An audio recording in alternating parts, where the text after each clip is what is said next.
రాజస్థాన్లో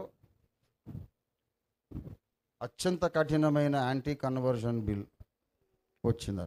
ప్రలోభ పెట్టి కానీ, భయపెట్టి కానీ, బెదిరించి కానీ ఎవరైనా వీళ్ళు ధర్మ ప్రచారం చేస్తే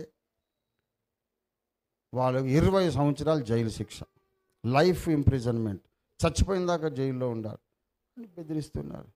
అరే హౌలే బేవఖూఫ్, భయపెట్టి బెదిరించి ఎవడు మతాన్ని మార్చాడు?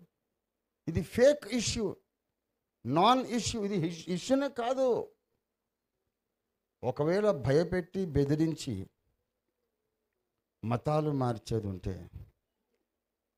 బాబాసాహెబ్ అంబేద్కర్ క్రిస్టియన్ స్కూల్లో చదువుకున్నాడు, మహాత్మా గాంధీ క్రిస్టియన్ స్కూల్లో చదువుకున్నాడు, మహాత్మా జ్యోతిబా ఫూలే క్రైస్తవ స్కూల్లో చదువుకున్నాడు, సర్వేపల్లి రాధాకృష్ణన్ గారు క్రైస్తవ స్కూల్లో చదువుకున్నారు, ఎన్టీ రామారావు గారు క్రైస్తవ స్కూల్లో చదువుకున్నారు,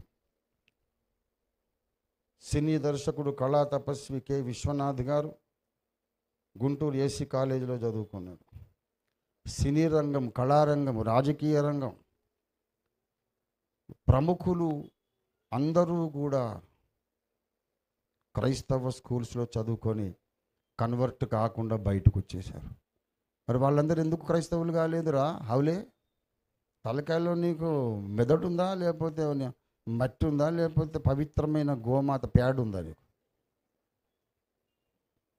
ఇది రాంగ్, फेक इश्यू, अबद्धम, ये झूठी बात है। मजबूरन कोई भी किसी और को मजबूरन ईसाई नहीं बनाया कभी भी। ఎవరు కూడా బలవంతంగా కొడితే ఎవరు కూడా మతం మార్చుకోడు, బెదిరిస్తే మార్చుకోడు. ఏమని బెదిరించారు చెప్పు? నువ్వు బెదిరిస్తున్నావు. మతం మార్చుకోండి అని మేము బెదిరించలా. మీరు యేసుని నమ్మితే మీకు రిజర్వేషన్ ఉండదని నువ్వు బెదిరిస్తున్నావు. యేసుని నమ్మితే నేను కొట్టి చంపుతావని నువ్వు బెదిరిస్తున్నావు. బలవంతం మతం మార్పిడులు లేవు. బలవంతంగా మీరు సత్యాన్ని ఆపుతున్నారు. సత్యదేవుణ్ణి నమ్మడం నుండి మమ్మల్ని ఆపడానికి మీరు బలవంతం చేస్తున్నారు, మేము బలవంతం చేయలే. కాబట్టి క్రైస్తవ సంఘం మేల్కోవాలి, సంఘటితం కావాలి. ఈ మతోన్మాదుల యొక్క దుష్ప్రచారాన్ని ఎదుర్కోవాలి. భారతదేశాన్ని సత్యముతో న్యాయముతో నింపాలి. దేవునికి స్తోత్రం కలుగునుగాక. హల్లెలూయా.